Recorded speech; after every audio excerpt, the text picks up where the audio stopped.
Leo tumetembelea Mwenda, kata moja hapa Mikumi. Tumekutana na ile jiko ambayo tumezungumzia kwa muda mrefu sana. Hebu njoo mlione kidogo hapa ile jiko. Naomba nikae chini ili nielezee vizuri. Hili ndio jiko ambalo tumezungumzia, ambalo kinu zake chache kabisa, na kuna chemba mbili hapa. Hii kubwa na hapa ndogo. Hapa tunapasha maji ya moto na hapo unapika.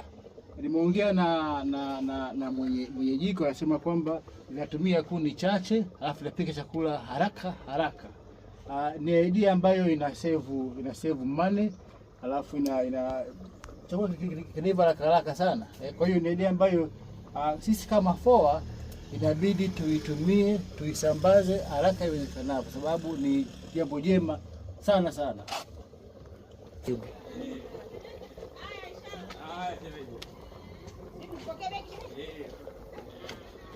Hili ndio jiko ambalo FOA inabidi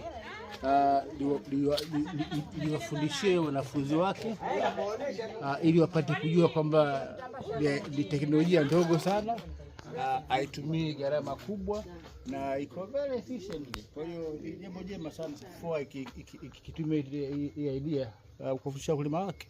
Nzuri sana.